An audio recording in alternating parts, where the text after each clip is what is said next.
So, my name is Jevin Hoff. I'm a half German, half Shepherd. Ayun, so I'm a former seaman. Seaman po ako. Sino yung mga seaman? Yung mga seaman ba dito? Seaman loloko. Diba? Ayun, 5 years po ako nag-seaman. I was earning good, pero I'm looking for opportunity. Hindi ko na kailangan mag-abroad para iwan yung family ko. So, next po, ang nangyari sa akin, pag sinabing seaman, di ba, malaki ba ang sahod? Malaki. I was earning good. Pero yung time sa family, wala ako noon. Ang trabaho ko sa barko, taga-linis, taga-kuskus ng taga-tigtig ng kalawang, mga tagtapon ng basura, taga-luto. All around ako doon kasi ratings lang ang ko doon sa seaman. Hindi madali yung pagbabarko. So next po. Next up. So ito yung mga nag-reality ko sa barko. Hindi siya na magiging madali kasi 5 years ako nag-abroad. Talagang wala akong Christmas na na-attendan sa family ko. New Year, wala din. Mga birthday occasions, never ako naka-attend. So ganun yung sacrifices namin ng mga seaman. Pero although malaki yung kinikita, pero one time no, sabi ko sarili ko, meron bang opportunity na hindi ko na kailangan mag-abroad? Na para kumita ko ng malaki, which is hindi ko na iwan yung family ko. Sabi ko, paulit-ulit na sabi ko sa sarili ko, pagkatapos ng contract ko, matatapos yung contract namin, kasi 8 months, 9 months ang contract namin. Every time na sabi ko sa sarili ko, ano kayang negosyo pwedeng gawin na hindi ko na kailangan mag-abroad para magkumita? Sabi ng kapatid ko, kakain kami sa labas. Sabi ko, magic word, kakain sa labas, libre mo. Sabi ko, libre niya. O, sumama ako. That time pala, dito kami pumunta mismo. Diyan kami sa likod. Diyan. Kasi daming tao din katulad na ganito. Sabi ko, anong meron dito? So, that time, may nag-share din ng mga ganitong success stories. Sabi ko, na-inspire ako kasi may mga janitor, construction worker, teacher, iba-ibang background. Sabi ko, grabe no. Meron palang ganitong negosyo na kumikita ka ng malaki. So that time na-inspire din ako. Inano ko yung negosyo, pinart-time ko siya habang nagbabarko ako. After 1 year, giniwap ko yung pagsisiman. That time kasi, I was aiming for officer para mas kumita ko ng malaki na 100,000 every month. Pero sabi ko, pinag-share kasi dito, isang construction worker, na-challenge ako. Alam mo yung challenge ko? Kasi ako graduate, nag-abroad, tapos eto, construction worker, kumikita ng 100, 200, 300,000. Tama ba?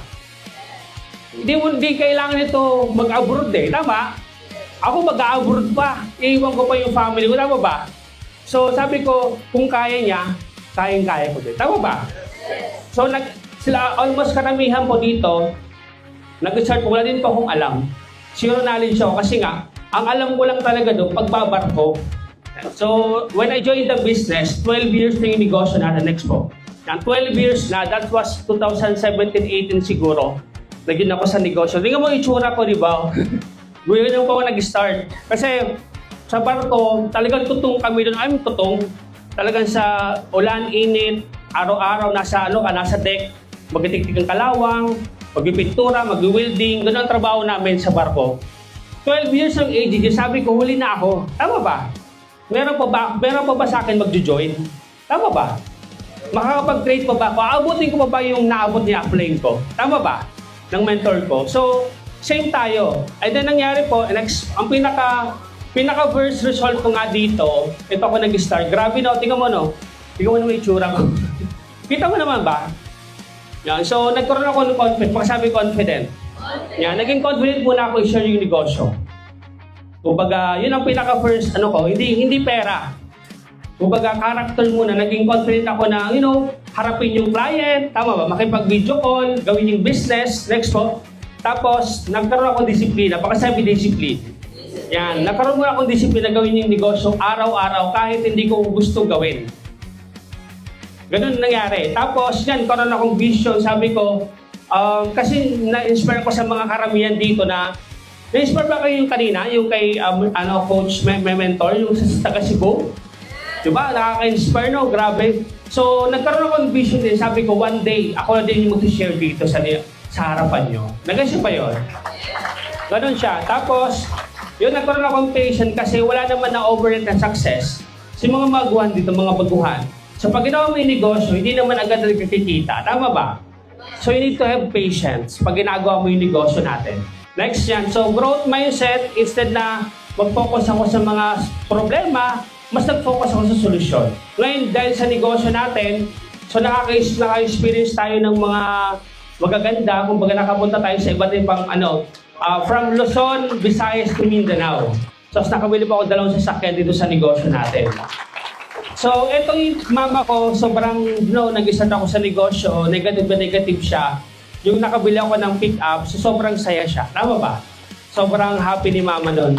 Sabi niya sa akin, ikaw na yung pinakamaurag kong aki. May matagabingol ba dito? Sabi ni mama nun, Buboy, ikaw yung pinakamaurag kong aki. Alin maurag? Pinakamagaling na anak. I'm so grateful kasi subong ako, nag-take risk ako. Pinalit ko yung pagsisiman dito sa M1 Business Club. Worth it ba yun? Umabot po kami ng 100 sa Bicol. Yan. So kasama ko po yung mga leaders namin dyan, yung iba. So next. Tapos, yan? Top 6 po tayo ng A1 family last year. Yan. Together with Mai and Carlo, sobrang grateful po kasi hindi dahil po sa kanila. Kumbaga, wala po kami dito. Tama ba?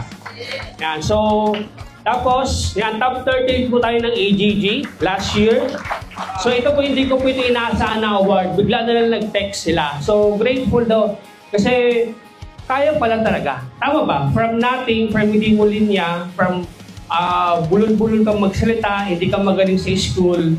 Tama ba? So, kaya mo mag-top rank dito. Naniniwala ka ba doon? Yes! Ako naniniwala ako doon kasi galing din ako dyan sa'yo. Tama ba? Ayun, so itong pinaka-first check ko, nasa 12,000. Tuwang-tuwa pa ako nito. Alam mo yun, very proud ka kasi kumita ka ng 12,000. Pinakita mo kay mama mo. Pinakita mo kay mama, tingnan mo ito, may kinita akong 12,000. Sabi, tingnan mo, 12,000 kita mo samantala sa Siman, nag-50,000 ka to 100,000 every month. Tapos ito, 12,000 lang. Tama ba? Tama ba? So, negative lang si mama. Pero dahil sa negosyo natin, ginawa natin talagang tuloy-tuloy natin. Kasi ako yung nakakita ng negosyo. Tama ba? Dito ko naputunayan na, kumbaga, dati sinasabi lang sa akin na kikita ka ng 100,000. Totoo pala. Totoo pala talaga. Sabihin pa katabi mo, huy! Yan. Totoo to. Di ba? Gising. Yan. So next po. Yan. Tapos, ayun. So pinakamalakita namin ng magkapatid, nasa 1.3 million in the 3 months. Yan. So ito po yung sister ko, yung sa akin na pag-introduce. Yan. So pwede maging family business nyo. Pwede maging family business. Sino po yung member yung mama, papa niya, kapatid niya? Meron ba dito? Yan. So ang ganda po nun. Ito po yung pinakamalaki namin kita ng magkapatid sa around 5 million in just 1 year. Ayan, so sabi ko nga dito, it's not about the money, it's about who you become. Tama ba? It's about yung time na ibibigay sa inyo negosyo pag kumikita ka. Kasi dito sa negosyo at pag ginawa mo to, you will have the time to enjoy your money and you have the money to enjoy your time. Ano ba naman yun? Diba? Kasi sa Seaman, sa negosyo po natin sa Seaman, pag nagsiman ka, you have money, tama ba? Kumikita ka ng malaki doon, tama ba? Yes. You have money, pero hindi mo na-enjoy siya. Dito sa negosyo namin, na-enjoy mo siya. Kumikita ka na ng malaki, nakakapag-travel ka pa, and you have time sa family mo. Tama ba? Yan. So may baby na po ako ngayon. So, 3 months po ang baby ko. Inano ko po ito. Siguro sinama ko sa slide to kasi to inspire you guys. Kasi pag siman po, kailangan namin bumalik pag 3 months ka na, 4 months ka na bumalik sa barko agad. So, ibig sabihin, iiwan ko to. Tama ba? Hello? Iiwan namin to, mga family namin. So, grateful ako sa M1 Business Hub kasi hindi ko siya kailangan iwan. I'm earning good. Tama ba? Kumikita, yung A1 Business, ibibigay sa akin yung income na doble pa sa Seaman. Triple pa sa Seaman. Tama ba? So, ang point ko kapatid dito sa negosyo natin, ibibigay yun sa'yo kung ano yung gusto mo. Tama ba?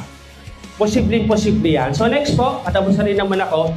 So, na-inspire ba kayo? Yeah! Yan. So, pwede mo sabihin sa mga hindi pa member or member ngayon, baka imposible na. Tama ba? Yeah. Imposible man. Pero ito yung gusto ko sa sabihin, with God, all things are possible. Tama ba? Yeah. Yan. So, and then, gusto ko maiwan to sa inyo na quote.